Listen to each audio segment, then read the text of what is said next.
गठबंधन कोई भी किसी के साथ कर सकता है, इसमें किसी को कोई आपत्ति नहीं है, कोई विरोध नहीं है। लेकिन एक सवाल है कांग्रेस पार्टी से, और आज कांग्रेस पार्टी नहीं बल्कि उसकी एनडी अलायंस के गठबंधन के लोग हैं, उन लोगों से भी ये सवाल है। क्योंकि नेशनल कॉन्फ्रेंस के साथ कांग्रेस पार्टी का है, तो इसलिए कांग्रेस के साथ सीधा सवाल है। और झारखंड में कांग्रेस पार्टी भी सरकार में शामिल है, और यहाँ जिसकी सरकार चल रही है जेएमएम, वो भी कांग्रेस के साथ है। तो इन लोगों से सवाल ये है कि कांग्रेस पार्टी अपने जम्मू कश्मीर में जो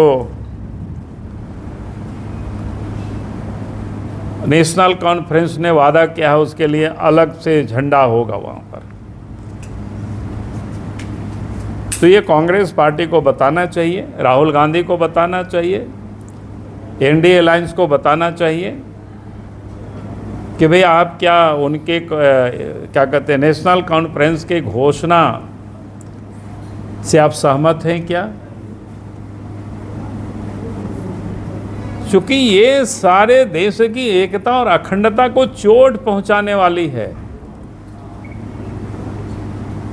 फिर नेशनल कॉन्फ्रेंस ने कहा है कि हमें अगर सरकार में बहुमत मिलेगी 370 और 35 ये को फिर से हम बहाल करेंगे,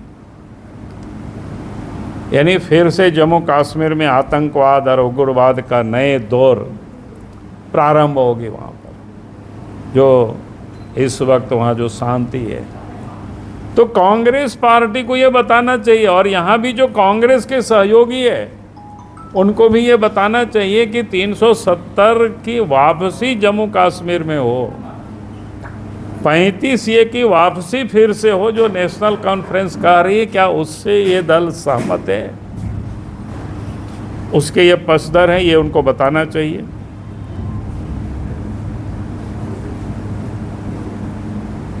क्योंकि वहाँ अलगाववाद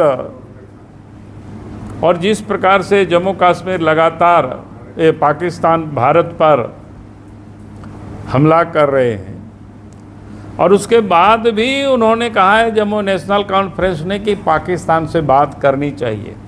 वैसी हालत में क्या इनकी सहमति है या उसके पक्षधर हैं? फिर उन्होंने कहा कि जो आतंकवादी और जो पत्थरबाज थे, यानी जिसको सरकार ने सजा दे रही है, जिन लोगों ने देश के खुद में अपराध करते हैं, उसके बारे में भी नेशनल कॉन्फ्रेंस ने कहा है कि उनको जो सजा मिली उसको हम समाप्त करके उनको फिर से हम नियोजित करेंगे।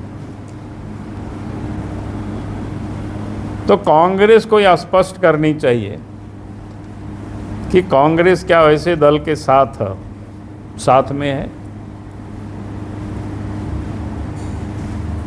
क्योंकि कांग्रेस पार्टी जो बार बार रिजर्वेशन की बात करती है, जिसमें से आदिवासी दलित की बीजेपी की सरकार या मोदी जी समाप्त कर देंगे, लेकिन वास्तविकता क्या है कि जब ये 370 और 35 ये समाप्त होगा, पुरानी व्यवस्था वहाँ लागू होगी।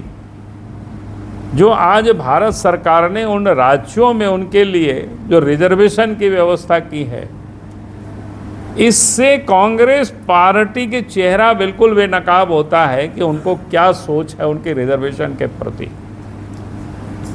ऐसे तो उन्होंने मंडल कमीशन को रिपोर्ट को भी दबा के रखा था, काका कलेकर की समिति की रिपोर्ट को भी दबा के उन्होंने रखा था, कभी उन्होंने रिजर्वेशन को लागू नहीं किया था। नेहरू जी के भाषण को, नेहरू जी की चिट्ठी जो देश के मुख्यमंत्रियों को लिखा था, वो देश के प्रधानमंत्री ने लोकसभा में ही कई एक बार उसका उन्होंने उल्लेख किया है। तो आज जो लोग रिजर्वेशन के विरोधी है कांग्रेस पार्टी, उसके साथ जेएमएम भी है, तो क्या कांग्रेस पार्टी को स्पष्ट करनी चाहिए क्या इस प्रकार के मानसिकता वाले जो दल है नेशनल कॉन्फ्रेंस, जो चाहती है कि पुरानी व्यवस्था को वहाँ लागू करेंगे और उसके साथ कांग्रेस पार्टी मिलकर के चुनाव लड़ रही है, तो इसलिए उनको भी स्पष्ट कांग्रेस को करना चाहिए। फिर वहाँ पर शंकराचार्य पर्वत है, जहाँ पर शंकराचार्य गए थे, तपस्या किए थे, आदि गुरु शंकराचार्य। उसके बारे में नेशनल कॉन्फ्रेंस ने कहा है तख्त ये सुलेमान और दूसरा हरि पर्वत को कोह ए मरण के नाम से जाना जाएगा। क्या कांग्रेस पार्टी उससे सहमत है? उनके इस घोषणा पत्र से बताना ही चाहिए कांग्रेस पार्टी को, क्योंकि हम सबको पता है कि इस देश की एकता, अखंडता अगर इस देश में कुछ बर्बाद हुई है तो वो कांग्रेस पार्टी के कारण ही हुआ है, और उसकी कीमत देश को लंबी समय तक, यानी आज भी हम चुका रहे हैं। आप सब याद करिए 1947 में देश आज़ाद हुआ, उसके बाद पाकिस्तान की सेना कवायली के भेष में जम्मू कश्मीर में हमला किए, और उसके बाद हम सबको जम्मू कश्मीर की स्थिति के बारे में पता है। फिर से कांग्रेस पार्टी ने कश्मीर का एक हिस्सा तो ओक्युपाई पाकिस्तान जिसको कहते हैं, ओक्युपाई कश्मीर, उधर इन लोगों ने कर रखा है कश्मीर, ये पाकिस्तान, पीओके जिसको बोलते हैं। और शेष जो भारत के हिस्सों में भी था तो उस पर भी 370 लगा दिया था। और आप सबकी जानकारी के लिए 1953 तक वहाँ के मुख्यमंत्री भी प्रधानमंत्री कहलाते थे, यानी देश के अंदर में 2 प्रधान हुआ करते थे, और उनका अलग ही झंडा भी होता था, यानी 2 निशान भी अलग था। और भारत की कानून भी वहाँ पूरी तरह से लागू नहीं होता था, यानी वहाँ के लिए अलग से कानून था। और इसलिए उस समय भारतीय जनसंघ के राष्ट्रीय अध्यक्ष डॉक्टर श्यामा प्रसाद मुखर्जी, उन्होंने इसका विरोध किया था, और उस कारण से उन्होंने मंत्रिमंडल से त्यागपत्र देकर के जनसंघ पार्टी की स्थापना की। और जम्मू कश्मीर, उस समय जम्मू कश्मीर जाने के लिए भी परमिट लगता था, और उसके खिलाफ में इस देश के उस समय भारतीय जनसंघ के राष्ट्रीय अध्यक्ष डॉक्टर श्यामा प्रसाद मुखर्जी ने कहा कि भाई अपने ही देश में हमें परमिट लेकर के जाना पड़े तो ये ठीक नहीं है, तो उन्होंने परमिट लिया नहीं। और उन्होंने ये मांग उस समय रखी थी, भाई एक देश में 2 प्रधान, 2 विधान और 2 निशान, ये नहीं चलेगा। और इस आह्वान के साथ डॉक्टर श्यामा प्रसाद मुखर्जी जम्मू कश्मीर की ओर गए, उनकी गिरफ्तारी हुई और रहस्यमय तरीके से उनकी जेल में ही मौत हो गई। मैं ये कह सकता हूं कि आज, उस वक्त 2 प्रधान थे वो तो हट गया, और परमिट से जाने वाली सिस्टम समाप्त हुआ उनके बलिदान के बाद, लेकिन 370, 35 ये सारे चीज़ और विधान भी पूर्ण तरह से वहाँ लागू नहीं था, ये चल रहा था। भारतीय जनसंघ उस समय से लेकर के लगातार उसके विरोध करते थे। कांग्रेस पार्टी कहते थे कि 370, नेहरू जी कहते थे ये अस्थायी धारा है, अपने आप घिस घिस करके समाप्त हो जाएगी। लेकिन परिस्थितियां ऐसी होती चली गई, घिस के समाप्त नहीं हुई बल्कि और मजबूत हो गया। और भारतीय जनसंघ स्थापना काल से उसका विरोध करते रही। 370 की, 35 ये की, 2 निशान, 2 विधान और 2 प्रधान की,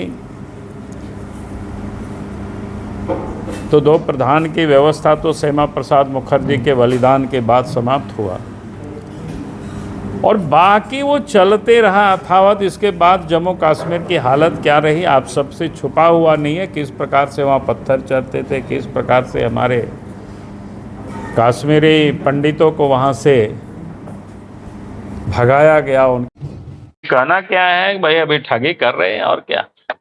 उन्होंने 2000 चुनाव के पहले कई एक चीजें घोषणा किया था, अभी तो 2 महीना के लिए दे रहा है, इसलिए सब माँ बहनों को पता है उनके लिए ये 2 महीना ले लो, फिर तो ये कोई देने वाला नहीं है, बाद में पूछने वाला भी नहीं है। पहले कितना घोषणा किया था पता है ना, सम्मान योजना में। अरे वही कह रहे ना, पहले कहा था बाहर आपकी सरकार आएगी तो क्या महिलाओं के लिए हम लोगों ने तो कहे हैं कि उनसे बेहतर हमारी तो जहां जहां सरकार बनी है, मध्य प्रदेश में हम दे रहे हैं, छत्तीसगढ़ में दे रहे हैं, उड़ीसा में दे रहे हैं।